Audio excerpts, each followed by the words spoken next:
A noite paulistana era uma lâmina de gelo cortando a alameda dos jardins. No coração da opulência, o restaurante Le Ciel brilhava como uma joia, sua fachada de vidro e mármore expondo um mundo de luxo inacessível. Lá dentro, lustres de cristal derramavam uma luz dourada sobre conversas polidas e taças de vinho que custavam o salário de um mês. Do lado de fora, a realidade era outra. O asfalto frio, o eco distante do trânsito e a solidão que pairava no ar úmido.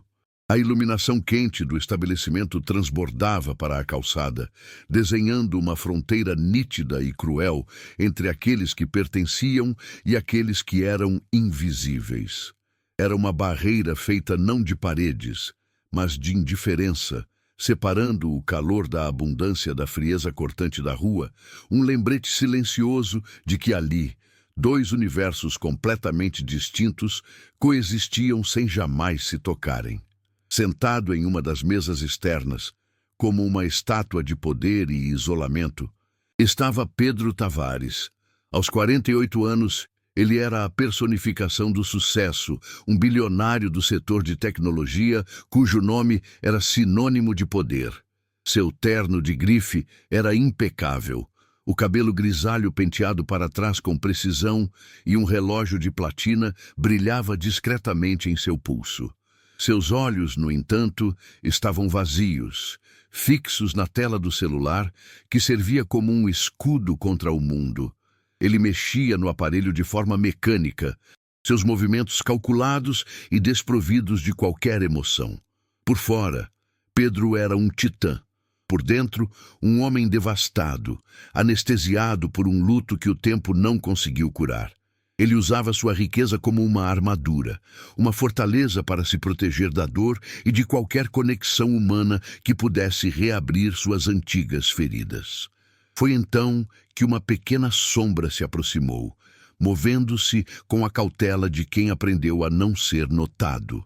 Era Laura, uma menina de 6 anos, cuja existência era um contraste brutal com tudo ao seu redor. Suas roupas estavam rasgadas, o rosto manchado pela sujeira da cidade, mas seus olhos, enormes e castanhos, guardavam uma resiliência teimosa. Em seus braços pequenos, ela segurava com força um ursinho de pelúcia surrado, seu único tesouro e confidente. Ela o observou por um instante, reunindo uma coragem que não pertencia à sua idade. Parou ao lado da mesa de Pedro, tão perto que ele poderia sentir sua presença se não estivesse tão mergulhado em seu próprio vazio. Com uma voz que era pouco mais que um sopro, um sussurro frágil que quase se perdeu no ar frio, ela disse: "Pai, tô com fome. Você pode me dar alguma coisa para comer?" Aquela única palavra, pai, atingiu Pedro com a força de um raio, quebrando o silêncio de sua alma. O mundo ao seu redor desapareceu. O barulho da rua, as risadas distantes, a luz do celular, tudo se dissolveu em um zumbido surdo. Em sua mente, ele não ouviu a voz de uma criança desconhecida, mas o eco doloroso da voz de sua própria filha, perdida para sempre. Sua máscara de indiferença controlada se estilhaçou em 1.000.000 de pedaços. Ele ergueu o rosto lentamente e, pela primeira vez em anos, seus olhos realmente viram alguém. Não a sujeira, não as roupas rasgadas, mas a vulnerabilidade pura e a esperança inocente que brilhavam nos olhos daquela menina. A dor que ele mantinha trancada a 7 chaves subiu à superfície, visível e avassaladora. É impressionante como a vida pode nos surpreender com esses encontros. Se relatos como este também te emocionam, por favor, considere se inscrever no canal, pois é isso que nos permite continuar compartilhando essas jornadas. O mundo de Pedro parou, mas o restaurante continuou girando ao seu redor.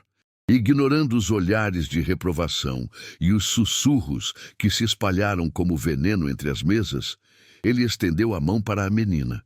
Sua voz, antes um instrumento de comando em salas de reunião, saiu embargada, quase um pedido de desculpas ao universo. "Vamos entrar. Você vai jantar comigo." A determinação em seu rosto era uma muralha. O maître, um homem treinado para identificar e barrar qualquer elemento que destoasse da perfeição calculada do ambiente, deu um passo à frente, pronto para intervir. Mas bastou um olhar de Pedro, um vislumbre da dor crua e da autoridade inabalável que emanava dele, para que o funcionário recuasse, engolindo suas objeções. A porta de vidro se abriu, e um bilionário de coração partido conduziu uma pequena anjo de rua para o santuário dos privilegiados. Lá dentro, o contraste era quase violento. Laura pisou no tapete persa com a hesitação de quem caminha sobre um terreno sagrado e proibido. O calor do ambiente a abraçou, um conforto que ela não conhecia. Seus olhos enormes percorreram o salão, absorvendo o brilho dos talheres de prata, o veludo macio das cadeiras e as luzes douradas que faziam tudo parecer um sonho. Pedro assentou na cadeira à sua frente, um gesto que parecia tão natural e, ao mesmo tempo, tão monumental. Ele não via a sujeira em seu rosto ou os rasgos em suas roupas. Via apenas a fragilidade de uma vida que merecia a mesma dignidade daquelas pessoas que agora os observavam com uma mistura de curiosidade e desprezo. Para ele, naquele instante, ela era a única pessoa no mundo, um farol em meio à sua escuridão. Quando o garçom se aproximou, visivelmente desconfortável, Pedro não olhou o cardápio. Pediu o prato mais sofisticado da casa para a menina. Um filé com trufas que custava o equivalente a um aluguel em um bairro modesto. Não era um ato de ostentação, mas um gesto desesperado de reparação. Era como se, ao oferecer o melhor que o dinheiro podia comprar, ele pudesse de alguma forma compensar a fome, o frio e o abandono que aquela pequena alma havia suportado. Laura, por sua vez, não entendeu o valor do pedido. Para ela, a promessa de qualquer comida quente já era um milagre. Ela apenas assentiu com a cabeça. Ursinho de pelúcia, ainda firmemente agarrado em seus braços, seu olhar fixo em Pedro, a única âncora de segurança naquele oceano de luxo desconhecido. A comida chegou em um prato de porcelana que parecia uma obra de arte. Laura olhou para o garfo e a faca como se fossem ferramentas de outro planeta. Com delicadeza, Pedro pegou os talheres e cortou um pequeno pedaço da carne para ela. A menina levou a comida à boca com uma lentidão reverente. E o sabor que explodiu em seu paladar a fez fechar os olhos por um segundo. Era mais do que nutrição. Era uma experiência de um mundo que ela jamais imaginou existir. Pedro não comeu. Ele apenas a observava. E em cada mastigada dela, em cada vislumbre de satisfação em seu rosto, ele sentia uma lasca do gelo em seu coração derreter. Ele estava alimentando a si mesmo, nutrindo uma parte de sua alma que ele pensava estar morta e enterrada para sempre. Naquele rosto pequeno e sujo, ele via o fantasma de sua própria Laura. A memória o atingiu sem aviso. Uma onda de dor tão intensa que o deixou sem ar. Lembrou-se do riso dela ecoando pela casa, dos seus desenhos coloridos pregados na geladeira, do cheiro de seus cabelos depois do banho. E então a imagem do acidente, o som de metal se contorcendo e o silêncio que se seguiu, um silêncio que o assombrava todas as noites. Ele se culpava. Naquele dia, ele estava em uma ligação de negócios, adiando a saída para o passeio que ela tanto esperava. Se ele tivesse desligado o telefone, se tivesse saído 5 minutos antes, talvez tudo fosse diferente. Essa culpa era a sua prisão. E agora, olhando para esta outra Laura, ele sentia o peso de suas correntes como nunca antes. A cena não passou despercebida. Uma mulher sentada em uma mesa próxima, adornada com joias e desdém, chamou o gerente em voz alta, reclamando da presença inadequada que estava estragando seu jantar. O preconceito era uma arma afiada, cortando o ar e tentando ferir a dignidade daquele momento frágil. É em momentos assim que vemos o quão dura a sociedade pode ser. Se você acredita que a compaixão deve sempre prevalecer, inscreva-se para nos ajudar a dar voz a mais histórias, como a de Laura e Pedro. A indiferença daquela mulher era um reflexo de um mundo que prefere ignorar a dor a ter seu conforto perturbado. Um mundo que Pedro, naquela noite, decidiu confrontar não com raiva, mas com um ato silencioso de amor e proteção. Pedro não respondeu à provocação.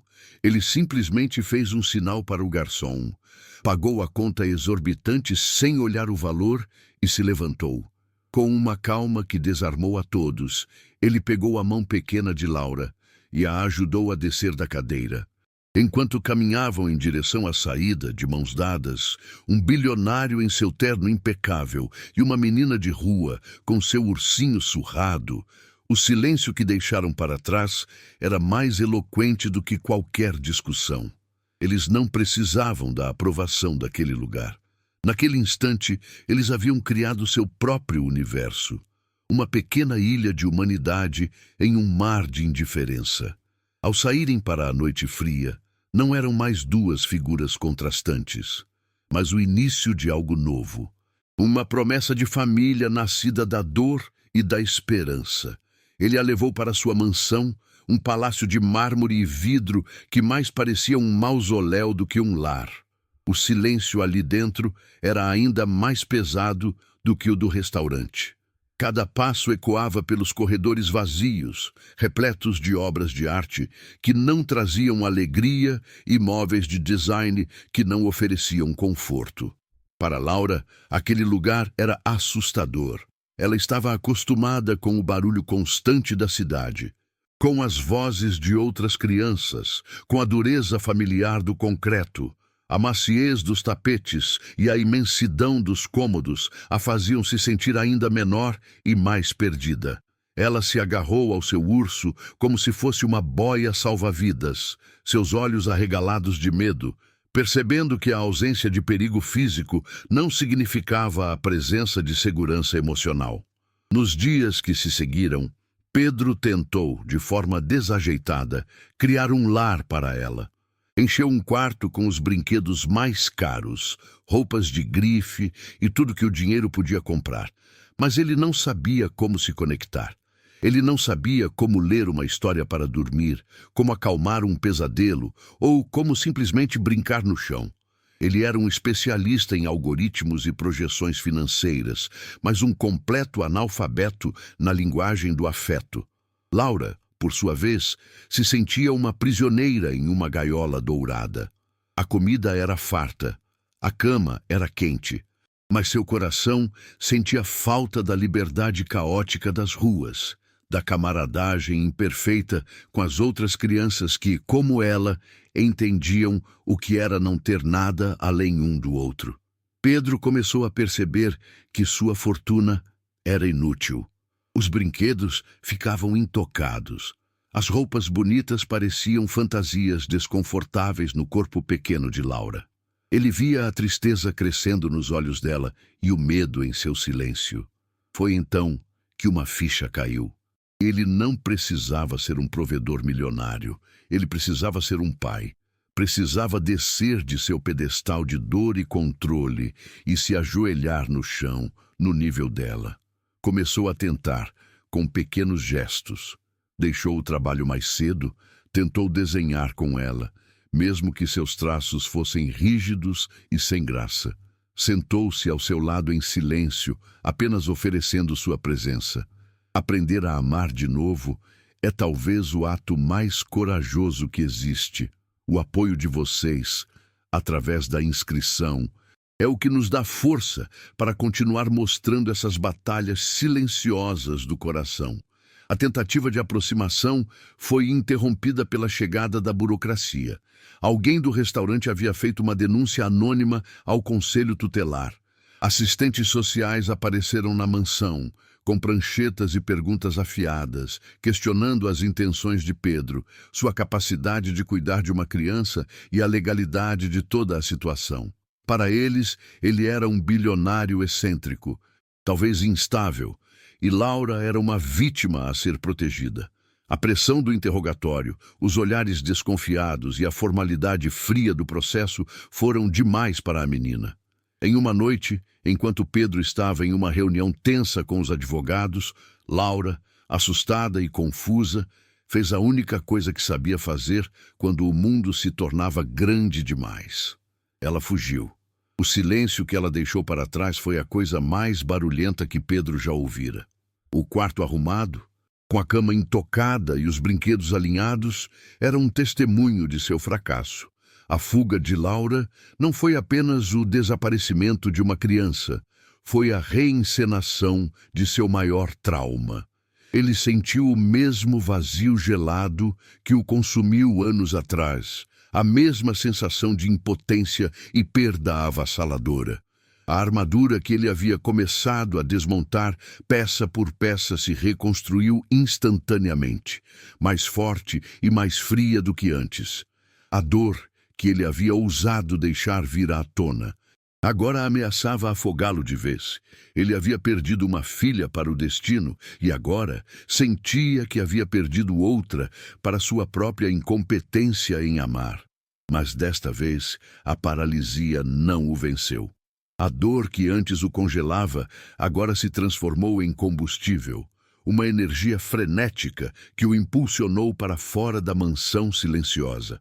Ele não acionou sua equipe de segurança, não delegou a tarefa a detetives particulares. Era algo que ele precisava fazer sozinho.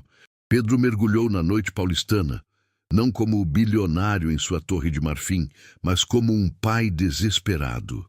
Ele percorreu abrigos, vielas escuras e marquises, onde as crianças da rua se escondiam do frio e do perigo.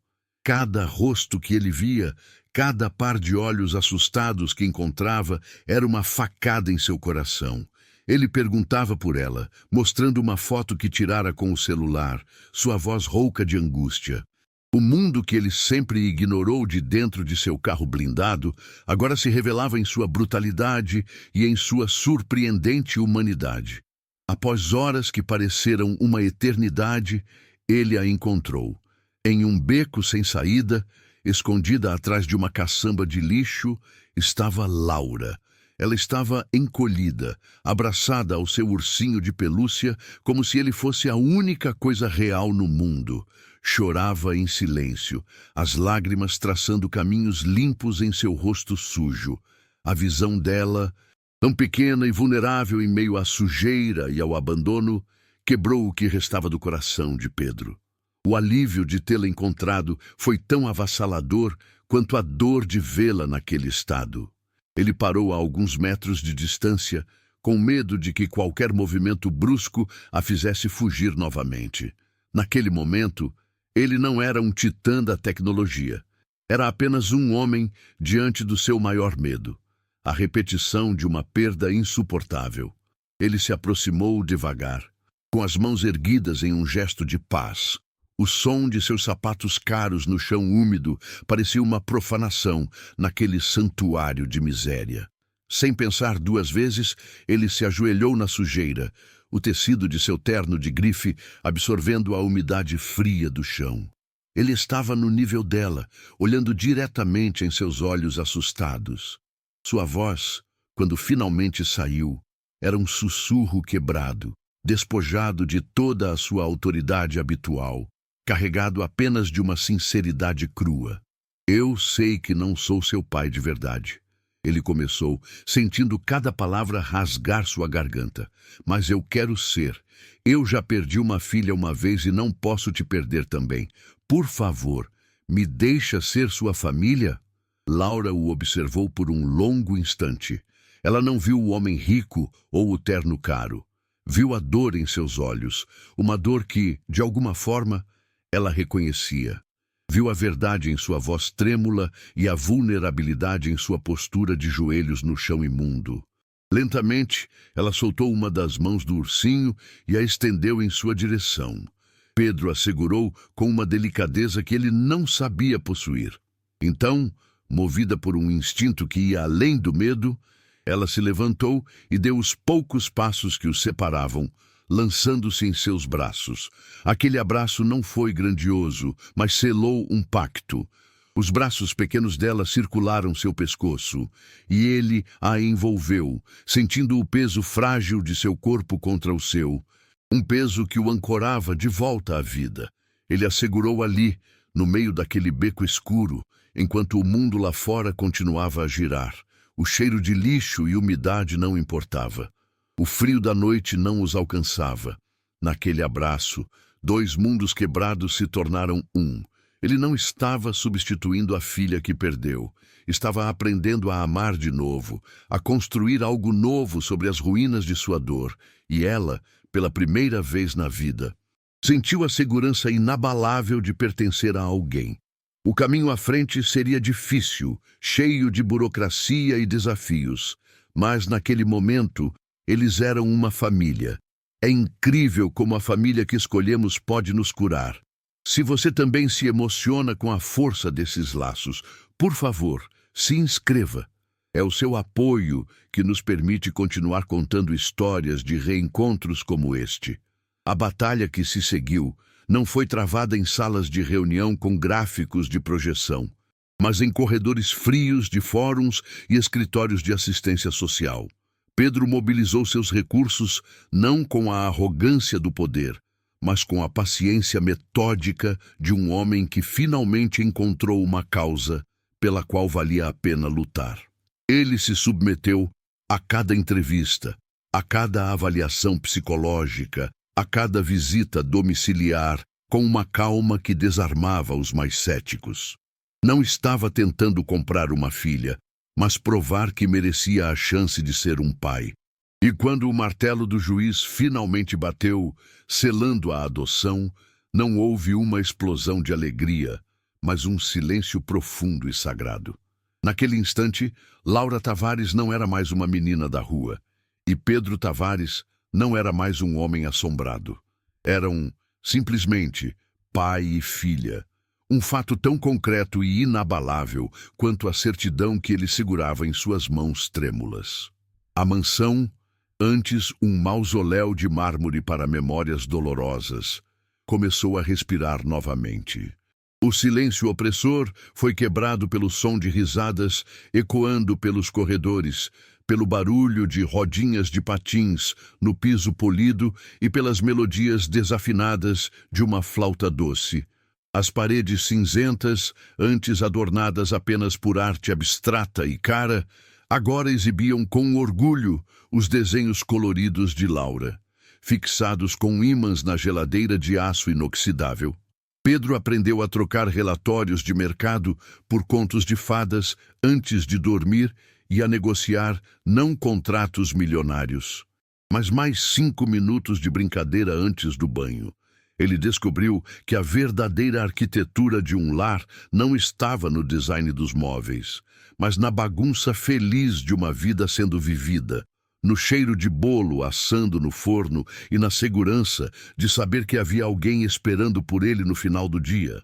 A experiência de caminhar pelas ruas escuras em busca de Laura deixou uma marca indelével em sua alma.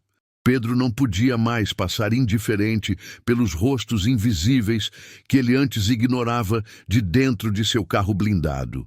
Inspirado por sua jornada, ele usou sua fortuna e sua influência para criar a Fundação Novo Começo, um projeto ambicioso que ia muito além de oferecer um teto e um prato de comida. A fundação se tornou um santuário, oferecendo educação de qualidade, apoio psicológico e, acima de tudo, um ambiente onde crianças em situação de vulnerabilidade podiam redescobrir a segurança e a esperança. Não era um ato de caridade para limpar a consciência, mas um legado construído sobre a fundação de sua própria dor e redenção.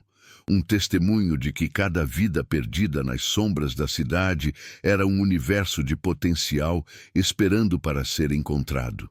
Anos mais tarde, em uma tarde ensolarada de domingo, Pedro observava Laura, agora uma pré-adolescente vibrante, ensinando um menino mais novo a andar de bicicleta no parque.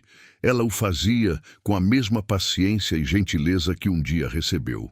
Pedro sorriu. um sorriso genuíno que agora alcançava seus olhos. Ele finalmente entendeu que a vida não lhe tirou uma filha para lhe dar outra.